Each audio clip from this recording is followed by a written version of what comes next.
Hello दोस्तों, नमस्कार, सलाम और सत श्री अकाल। मेरा नाम है मिथिलेश और ये मेरे मित्र मिस्टर अजीत कुमार मिश्रा नमस्ते। हैं। दोस्तों, हमने अपने चैनल पे प्रॉमिस किया था कि हम अपना नया वीडियो जल्द लेकर आएंगे आप लोगों के लिए। दोस्तों, आज हम अपना नया वीडियो लेकर आए हैं जो भारत और चाइना के बीच तनावपूर्ण रिश्तों को दर्शाएगा। दोस्तों, ये वीडियो आपको ये बताएगा कि क्यों चीन असल में भारत का दुश्मन है और चाइना ने ये दुश्मनी क्यों शुरुआत करी। दोस्तों, चीन की ये दुश्मनी 1954 में स्टार्ट होती है। चीन के तानाशाह, क्रूर तानाशाह जिनका नाम था माओ जेडोंग उर्फ माओ ते सुंग।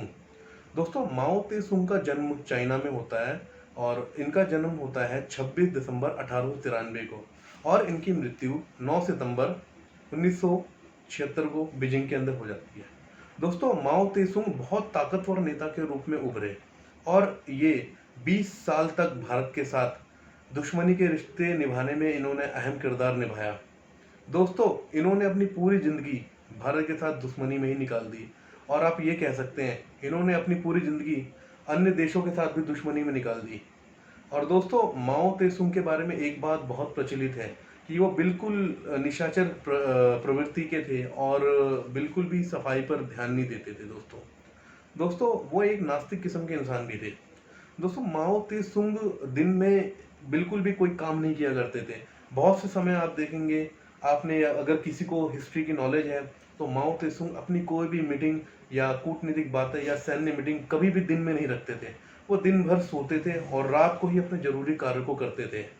दोस्तों, माओ तेसुंग के बारे में और एक चीज़ फेमस है कि वो नहाते नहीं थे। दोस्तों, पता नहीं ये चीज़ लोगों को इतने बड़े तानाशाह होने के बाद ये प्रवृत्ति उनके अंदर कैसे आई। वो बिल्कुल नहाते नहीं थे और हमेशा कभी भी वो दांतों को साफ करने में बिलीव नहीं करते थे। दोस्तों, उनके मरते टाइम भी उनके दांत हरे हुआ करते थे।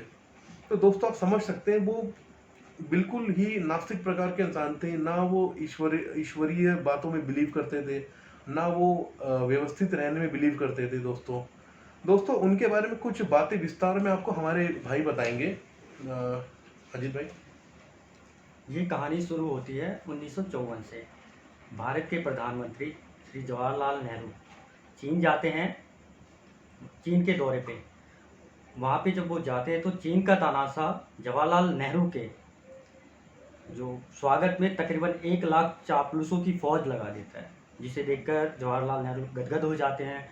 उनका मन बड़ा प्रसन्न हो जाता है और वो वहाँ से हिंदी चीनी भाई भाई के नारे साथ में लेकर के इंडिया आ जाते हैं। ठीक, उसके बाद 1955 आता है। भारत के लोकसभा के तत्कालीन अध्यक्ष आयंगर के नेतृत्व में एक प्रतिनिधि दल चीन के दौरे पे जाता है। माओ सेतुंग एक तानाशाह था, तो प्रतिनिधि दल जो था उन सबके मन में ये विचार था कि ये बड़ा एक तानाशाह है, क्रूर है, ये लोगों की बातें सुनता नहीं है, अपनी चलाता है। उनके मन में ये धारणा थी। तो वो जब उनसे मिलने जाते हैं तो उनका रात को मीटिंग होती है। तो अयंगर जो हमारे, तो फिर आता है दौर 1956 का। ये वो दौर था जिसमें उसके दिल में जो दुश्मनी का एक कांटा चुभा था वो एक खंजर की तरह लगता है, क्योंकि उसका एक सबसे बड़ा कारण था डॉक्टर्स जो साहब, जो उस समय हमारे भारत के उपराष्ट्रपति थे, डॉक्टर सर्वपल्ली राधाकृष्णन। वो जाते हैं चीन के दौरे पे। वो जाते हैं, उनका जो स्वागत करने के लिए चीन का तानाशाह खुद आता है। मतलब उनके घर पे वो करता है, मीटिंग होती है उनकी। तो वहाँ स्वागत करने के लिए जब आता है, उस हमारे जिसमें लगता है उसी का नाम इसी से रखा गया है। तो वो उनसे मिलने जाते हैं, उनका स्वागत करते हैं। तो बड़े गर्म जोशी के साथ माओ सेतुंग उनका स्वागत करते हैं, हाथ मिलाने के लिए उनका हाथ देते हैं। तो वो बड़े गर्म जोशी से नहीं शेक हैंड करते हैं, एग्रेशन से करता है कि मैं एक तानाशाह हूँ और आप एक उपराष्ट्रपति है, तो हमारा मेलजोल बड़ा अच्छा होना चाहिए। लेकिन जब वो हाथ मिला रहा होता है तो हमारे डॉक्टर सर्वपल्ली राधाकृष्णन की एक बड़ी अच्छी आदत होती है, वो किसी भी के साथ मिलते तो मिलनसार होकर के मिला करते थे। तो वो हाथ मिलाते मिलाते उसके गाल पे थपथपा देते हैं। तो उसको बड़ा अजीब सा लगता है, वो कुछ रिएक्शन कर पाता है या कुछ जवाब दे पाता है। तभी डॉक्टर सर्वपल्ली राधाकृष्णन एक पंच लाइन मारते हैं, अध्यक्ष महोदय परेशान मत होइए, ऐसा तो मैं स्टालिन और पॉप के साथ भी कर चुका हूँ। तो वो उसको बड़ा अजीब सा लगता है कि यार एक उपराष्ट्रपति मुझे ऐसा करके चला गया। उनके मन में वो जो खंजर सा है ना, वो चुभ जाता है कि भाई अब तो जबकि मेरे को उन्होंने पॉजिटिव वे में बोला पॉजिटिव, था। हाँ उनको, लेकिन वो ताना था, लेकिन यहाँ से उसके मन में इतनी ज़्यादा आग सी लग गई कि वो बिल्कुल दुश्मनी एक उबाल की तरह सामने आ गई। इसके बाद आता है दौर चीन के विस्तारवादी नीति का। ये चालू होता है तिब्बत पे, जो वहाँ पर चीन का जो तानाशाह है अपनी विस्तारवादी नीतियों के लिए तिब्बत पे विकास कार्य, सड़कें निर्माण, सैन्य स्थानों के निर्माण वगैरह सारा कुछ करवा रहा था, और लेकिन वो तिब्बत को ये धोखे में रख के कर रहा था। तो वो एक ऐसा नेता था कि जिसकी नीतियों के कारण लगभग 5,80,00,000 लोगों को मौत से हाथ धोना पड़ा। दोस्तों ये आंकड़ा एकदम एक्यूरेट नहीं बता सकता मैं, क्योंकि आपको पता है ऐसा बिल बहुत कम होता है कि चाइना के अंदर की बातें बाहर के लोगों को पता लग जाए, लेकिन ये 5,80,00,000 कम से कम है, इतने तो हैं ही। ये आंकड़ा कई करोड़ों में जाता है।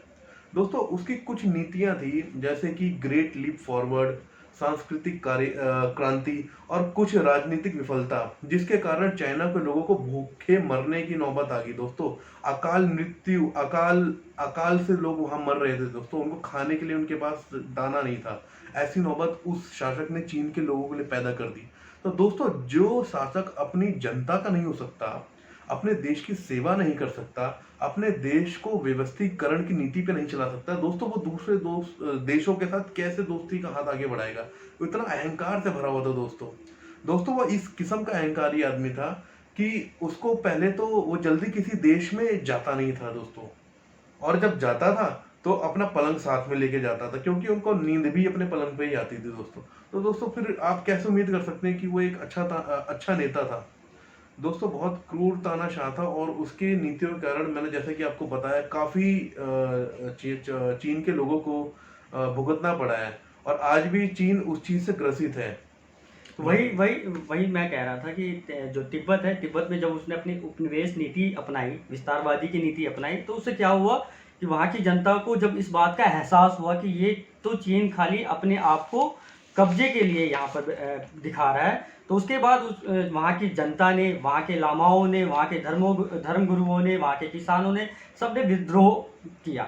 विद्रोह इतना उग्र रूप हो गया कि वहाँ के तानाशाह को इतनी चिढ़ हुई कि उन्होंने वहाँ की जनता को मारना, औरतों के साथ रेप करना, मठों को तोड़ना, मठाधीशों को मारना, लामाओं की हत्या करना, और यहाँ तक कि उस समय के सबसे बड़े धर्मगुरु जो लामा थे, दलाई लामा, उनकी हत्या तक की भी उसने योजना बना ली थी। जब इन्होंने एक शायद ऐसा एक मुहिम चालू की थी जिसमें इन्होंने जितनी भी चिड़िया, मतलब गौरैया हो गई या मक्खी या मच्छर, इनको मारने की इन्होंने नीतियां बनाई थी कि जितनी भी चिड़िया हैं या गौरैया हैं इनको मार दिया जाए, क्योंकि उसका ये मानना था कि इसके वजह से हमारे चाइना ग्रो नहीं कर सकता। ये मेरे को समझ नहीं आया वैसे उसकी ये क्या नीतियां थी, पर इसका उसके ऊपर उलट ही पड़ा। जो भी प्रभाव पड़ा ये चाइना के ऊपर उसका बिल्कुल रिवर्स इफेक्ट पड़ा। वो उसकी वजह से कृषि की जो भूख अकाल वाली बात है, तो वो सबसे बड़े कारणों में ये कारण भी एक था।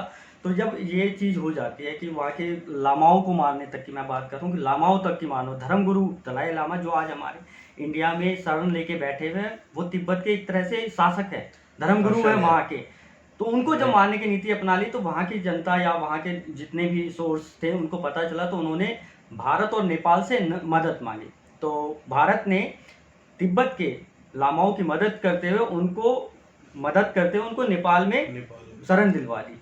अब ये जो बात हुई, ये जब तानाशाह को पता चली ना, तो उसको जैसे कहते हैं, मैं कह रहा था कि आग का गुबाल हो गया दुश्मनी, तो बिल्कुल वो चरम सीमा पे पहुंच के वो सर से ऊपर चली गई उसके, वो तो बस अब बदला लेने के मूड में आ गया।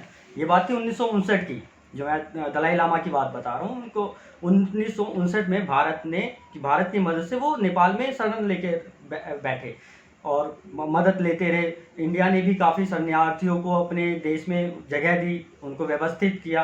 ये उसको काफी लोग इंडिया में रह रहे हैं। आज जो तिब्बती मार्केट वगैरह, ये सब वही है जो तिब्बती, जिसे हम तिब्बती कहते हैं ना, तिब्बती मार्केट, टिबिया कॉलेज, ये सब वो सारे शरणार्थी हैं। तो उनसे हुआ क्या कि जब ये सब चीज़ें हो गई, तानाशाह के मन में तो था कि भाई मुझे बदला लेना है, क्योंकि वो भारत उसके विस्तारवादी नीति में सबसे बड़ा रोड़ा बन गया था उस टाइम तक, 1959 तक। लेकिन हमारी जो नेतृत्व है ना, मैंने कहा था कि वो 1 लाख जो चापलूस थे उनको लगा दिया था उसके स्वागत में, तो वो लेकिन तब भी वो नहीं मान रहे थे कि चीन हमारे पे अटैक करेगा। लेकिन हमारी जो सैन्य ताकत थी, जैसे जो उस टाइम के जितने भी सैन्य के बड़े बड़े अधिकारी थे, वो भारत के शीर्ष नेताओं और शीर्ष सचेत करते रहे, वो बताते रहे कि जी हमने जो काम किया उससे वो चीन, क्योंकि वो कम्युनिस्टवादी था, उसकी एक कहानी इसलिए मैं बताता हूँ कि सेना क्यों कह रही थी कि चीन में 2 सरकारें चला करती थी। आप समझ सकते हैं, 2 सरकारें, एक सैन्य ताकत की सरकार चल रही थी, एक कम्युनिस्ट, जिसमें ये माओ से तुंग था। ये अपने हिसाब से अपनी रणनीति बनाते बनाते बनाते उसने जो उस टाइम की सरकार थी उसको पीछे धकेल कर उसको निर्वासित कर दिया, वहाँ से निकाल दिया और खुद उसका बन गया।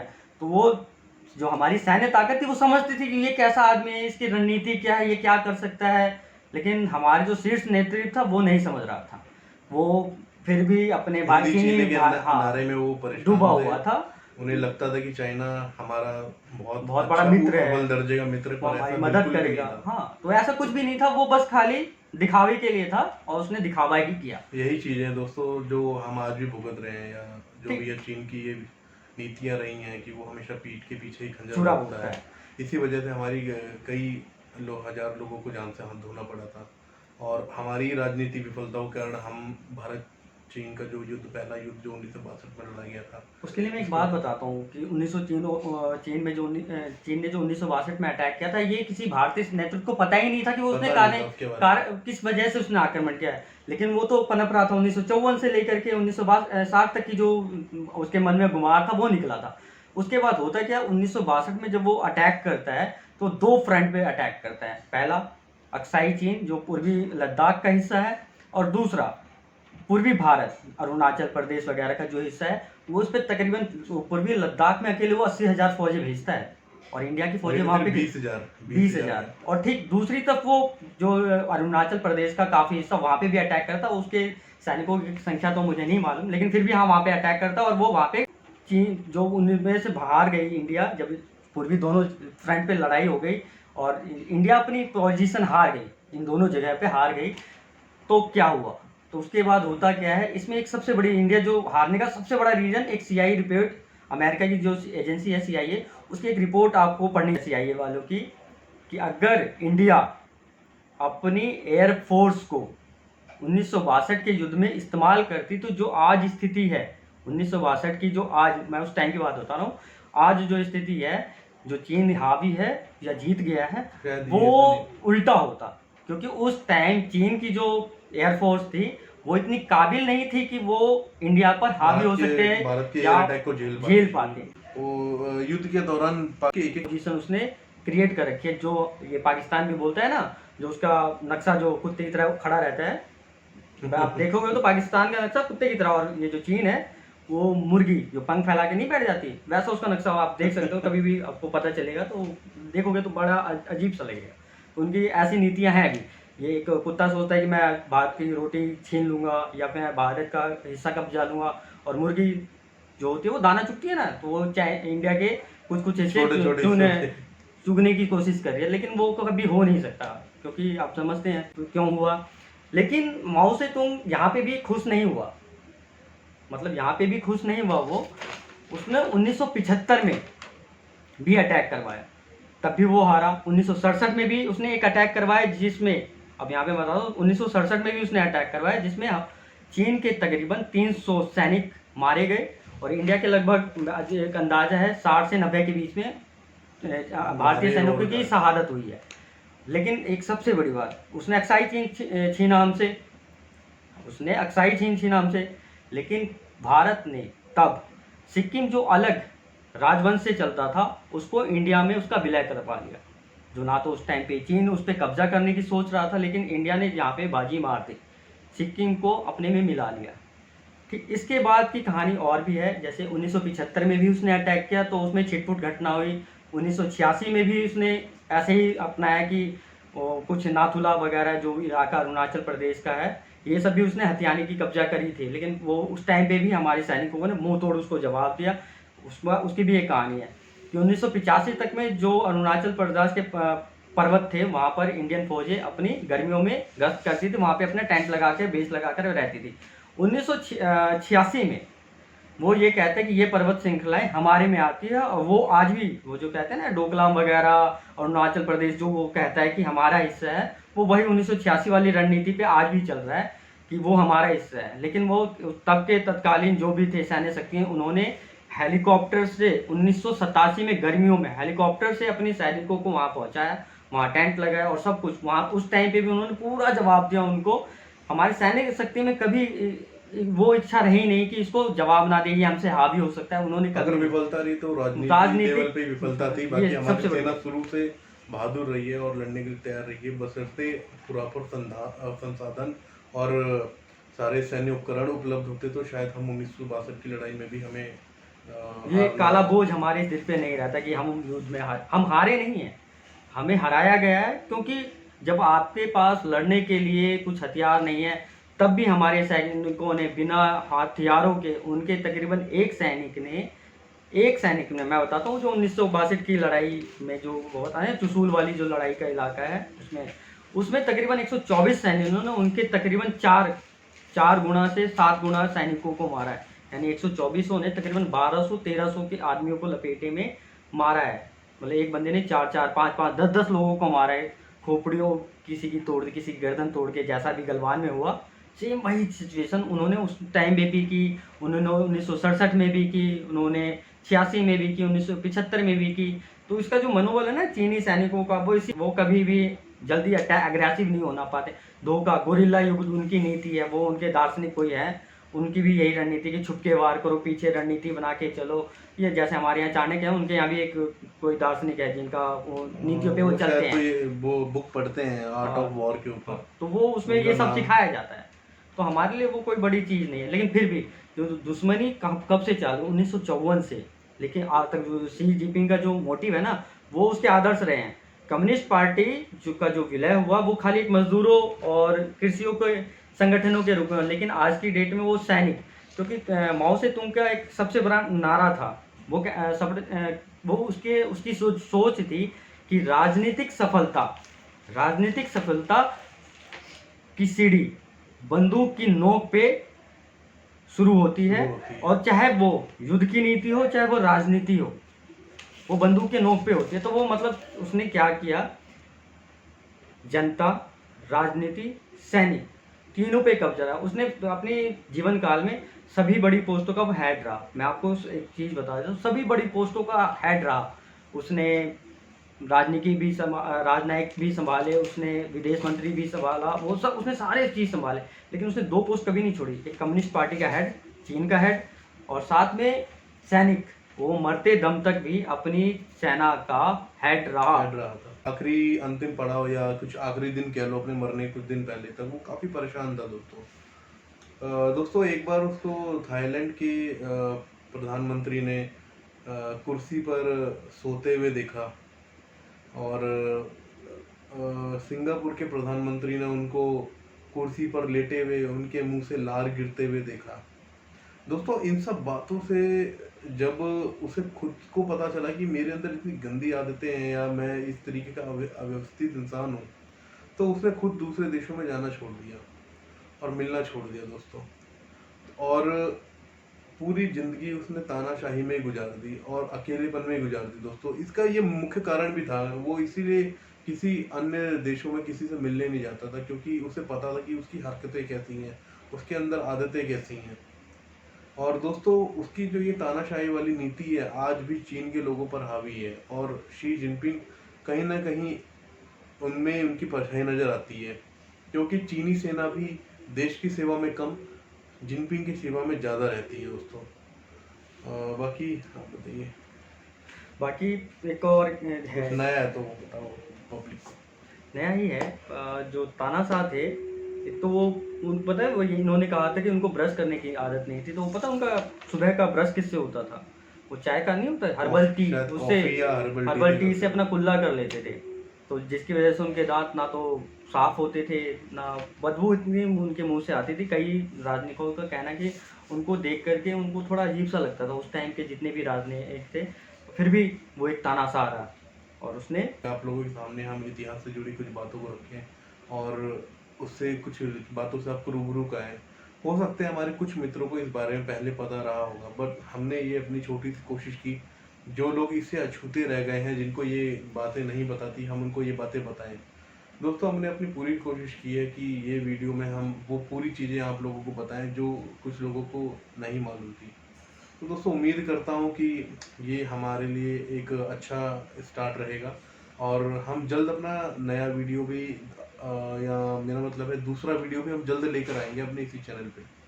दोस्तों तब तक के लिए नमस्कार, नमस्कार। धन्यवाद और वीडियो को लाइक कीजिए, सब्सक्राइब कीजिए और हमारे चैनल का बेल आइकन दबाइए ताकि आपको लेटेस्ट नोटिफिकेशन मिलते रहे और आपको नई नई बातों का ज्ञान होता रहे, नई नई चीज़ों से आप अवगत होते रहे। नमस्कार दोस्तों। नमस्कार।